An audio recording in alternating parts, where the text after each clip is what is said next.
इस फिल्म में हम देखेंगे कि कैसे एक प्यासी लड़की अपने भाई को अपने साथ सोने के लिए सेड्यूस करती है और इस लड़की ने अपने भाई से एक राज भी छुपाया होता है और ये राज क्या होता है हम इस वीडियो में देखेंगे। इस मूवी का नाम है नताशा और इसे IMDb पर रेटिंग मिली है 6.1। फिल्म की शुरुआत में हम देखते हैं मार्क को जो 16 साल का होता है और अपने दोस्तों के साथ पार्टी करता है। पार्टी करने के बाद मार्क अपनी एक दोस्त के साथ इंटीमेट भी होने वाला होता है, पर वो लड़की उसे रोक देती है। यानी फिल्म की शुरुआत में ही लड़के का कट जाता है। इसके बाद मार्क सभी संस्कारी लड़कों की तरह घर जाकर पोर्न देखता है और रात में हिलाने के बाद सो जाता है। अगले दिन मार्क की मॉम उसे जगाती है और उसे बताती है कि उसके अंकल आज उन लोगों से मिलने आने वाले हैं। बाद में मार्क के अंकल अपनी होने वाली वाइफ जीना के साथ उनके घर पर आते हैं। जीना असल में रशिया से आती है। जब वो सब लोग एक साथ बैठकर लंच कर रहे होते तब मार्क का ध्यान बार बार जीना के ब्रेस्ट पर ही जाता है। बाद में मार्क की सिस्टर मार्क को बताती है कि कैसे उसका ध्यान बार बार जीना के ब्रेस्ट पर जा रहा था।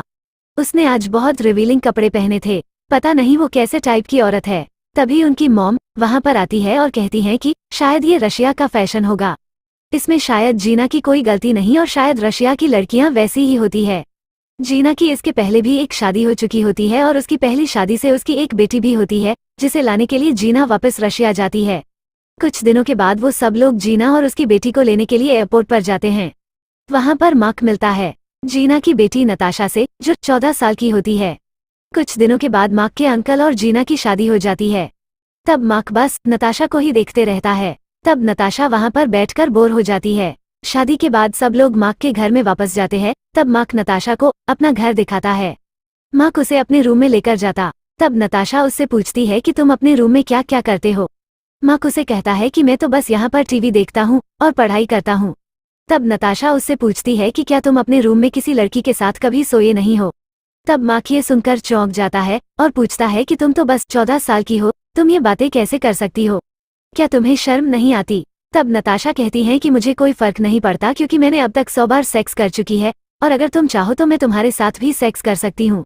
मार्क उसे कहता है कि हम लोग अब कजिन हैं और मेरे अंकल ने तुम्हारी मॉम से शादी कर ली है। तब नताशा कहती है कि मेरी मॉम बहुत घटिया औरत है, वो बहुत सी आदमियों के साथ सेक्स कर चुकी है और मैंने उसे बहुत ही आदमियों के साथ सेक्स करते हुए देखा भी है। मार्क इस पर कुछ नहीं कहता और नताशा बस उसे देखकर हंसने लगती है।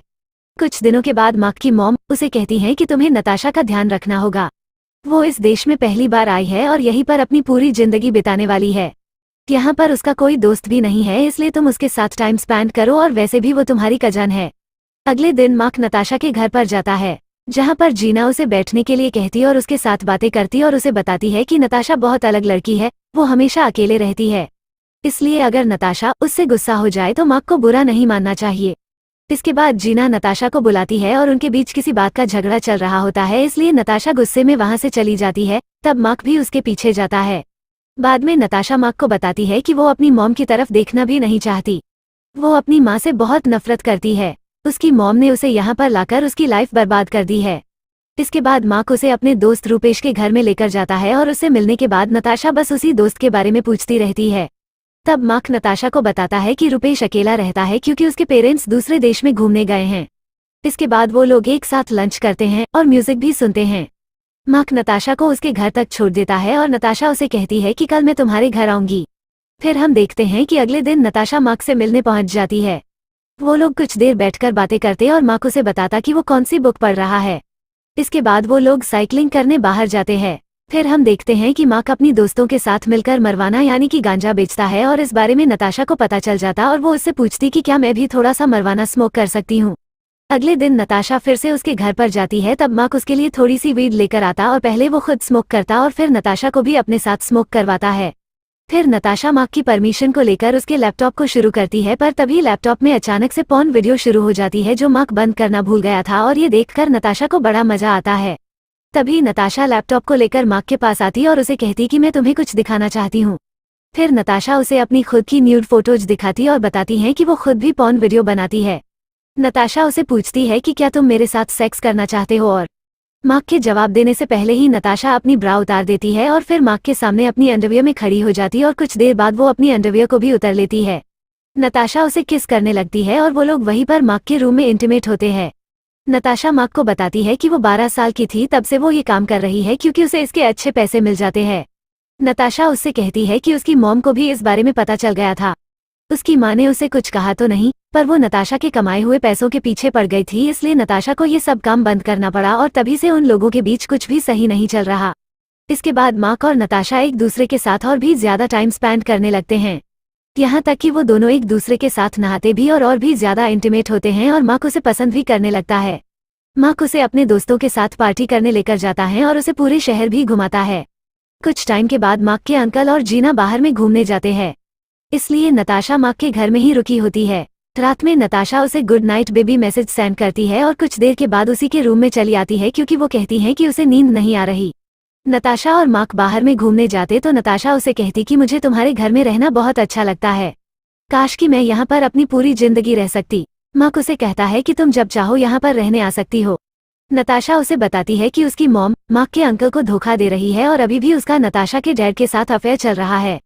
नताशा कहती है कि मैंने तुम्हारे अंकल को सब कुछ बता दिया, पर फिर भी तुम्हारे अंकल ने मुझ पर भरोसा नहीं किया और मेरी मॉम की झूठी बातों में आकर मुझे झूठा समझने लगे।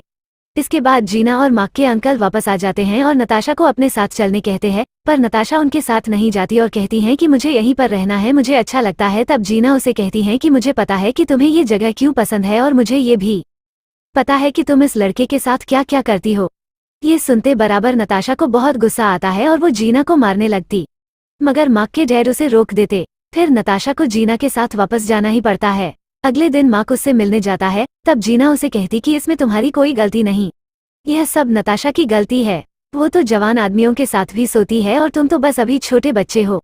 जीना मार्क को कहती है कि तुम यहाँ से चले जाओ और उसे नताशा से मिलने भी नहीं देती और दरवाजा बंद कर देती है।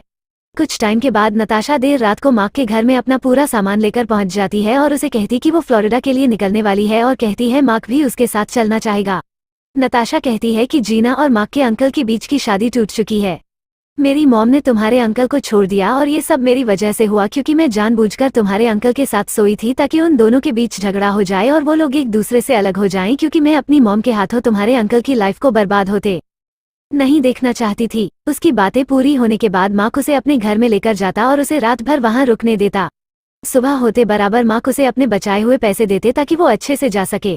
फिर नताशा सुबह सुबह ही अपना सामान लेकर वहां से चली जाती है। मार्क की फैमिली के लोग परेशान हो रहे होते कि कैसे उसके अंकल ने अचानक से अपनी शादी तोड़ दी, क्योंकि उन लोगों को सच बात का कुछ पता ही नहीं होता और मार्क भी उन्हें कुछ नहीं बताता। मार्क का दोस्त रुपेश उसे बार बार कॉल करता, पर मार्क उसकी कॉल उठाता ही नहीं। कुछ दिनों के बाद मार्क अपनी दोस्त रुपेश के घर पर जाता है और देखता कि नताशा उसके दोस्त के घर में ही रहने चली गई है। रुपेश उसे कहता है कि मैंने तुम्हें यही बताने के लिए कितने बार कॉल किया, पर तुमने मेरा कॉल उठाया ही नहीं। रुपेश उससे कहता कि नताशा मेरे पास सिर्फ रहेंगी। तभी नताशा वहां पर आती है और मार्क को गुस्से से देखती है। तभी मार्क वहां से गुस्सा होकर चला जाता और अपने घर वापस लौट जाता, क्योंकि वो समझ जाता है कि उसका फिर एक बार कर चुका है।